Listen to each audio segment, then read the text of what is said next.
ಅವ್ವ ಮಕ್ಕಳವ ಎಲ್ಲ ಒಳ್ಳೇದು ಮಾಡವ, ಒಳ್ಳೇದು ಮಾಡ್ತಾಯಿ.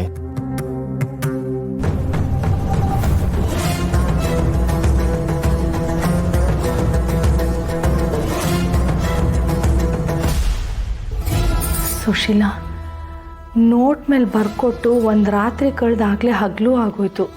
ಇನ್ನೂ ಆ ಮನೆಯಿಂದ ಯಾವ ಸುದ್ದಿನೂ ಇಲ್ಲಿಗೆ ಮುಟ್ಟಿಲ್ವಲ್ಲೇ. ಕಡೆ ಪಕ್ಷ ಮದುವೆ ನಿಲ್ಸೋ ನಿರ್ಧಾರನಾದರೂ ಮಾಡಿರ್ಬೇಕಲ್ವಾ? ಅಥವಾ ಇನ್ನು ಓದಿರ್ತಾನೋ ಇಲ್ವೋ? ನನಗೂ ಅದೇ ಅರ್ಥ ಆಗ್ತಿಲ್ಲ ಅಕ್ಕ. ಅಕ್ಕ, ನನಗೊಂದು ಭಯ ಕಾಡ್ತಿದೆ. ಅಕಸ್ಮಾತ್ ಶಿವು ಆ ನೋಟ್ನ ನೋಡ್ದೆ ಹಾಗೆ ಹುಂಡಿಗೆ ಹಾಕ್ಬಿಟ್ರೆ?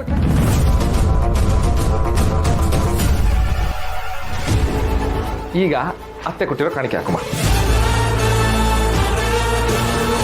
ಶಿವು, ದುಡ್ಡನ್ನ ಕಣ್ಣಿಗೆ ಒತ್ಕೊಂಡು ಹುಂಡಿಗೆ ಹಾಕ್ಬೇಕಪ್ಪ. ಇದು ತುಂಬಾ ವಿಶೇಷವಾದ ಹಣ.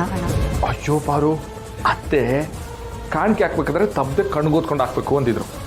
ನಾನು ನೋಡು ಮರ್ತೇ ಹೋಗಿವ್ನಿ. ಎಂತ ಮರುಗುಳಿ ಮಾವ ನೀನು. ದೇವ್ರೆ, ನನ್ನ ಮರಿತಿದ್ರೆ ಸಾಕಪ್ಪ. ನನ್ನ ಪ್ರಾಣ ಹೋದ್ರು ನೀನು ಮರೆಯಕ್ಕಿಲ್ಲ ಪಾರು. ದೇವಸ್ಥಾನ ಮಾವ, ಒಳ್ಳೇದು ಮಾತಾಡು. ನಂಗೇನಾಯ್ತದೆ ಪಾರು? ನನ್ನ ಕಾಯಕ್ಕೆ ನಮ್ಮವ್ವ ಮಕ್ಕಳವ ಇರ್ಬೇಕಾರೆ ನಂಗೇನು ಹಾಕಿಲ್ಲ. ಅದು ಅಲ್ಲದೆ ಈಗ ನೀನ್ ಬೇರೆ ಜೊತೆಗಿದ್ಯಲ್ಲ, ನನ್ನ ಸುದ್ದಿಗೆ ನಾ ಬಂದ್ರೆ ಪರ್ಪರ್ಕನೆ ತಕೊಂಡ್ಬಿಡ್ತೀಯಾ? ಸರಿ ಬಾ.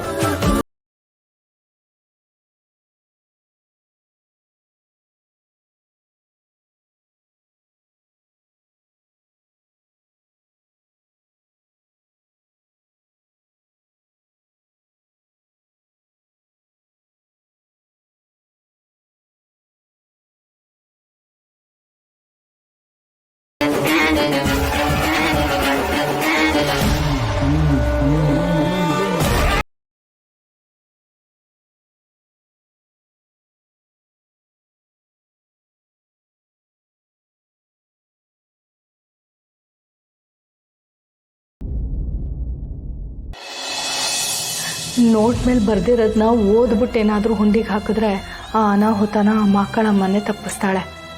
ಅಕಸ್ಮಾತ್ ಓದ್ದೆ ಏನಾದರೂ ಹುಂಡಿಗೆ ಹಾಕಿದರೆ ಆ ಮಕ್ಕಳಮ್ಮನೆ ಕಾಪಾಡ್ತಾಳಷ್ಟೆ. ಅಮ್ಮ ತಾಯಿ, ನೀನೇ ಕಾಪಾಡಬೇಕಮ್ಮ.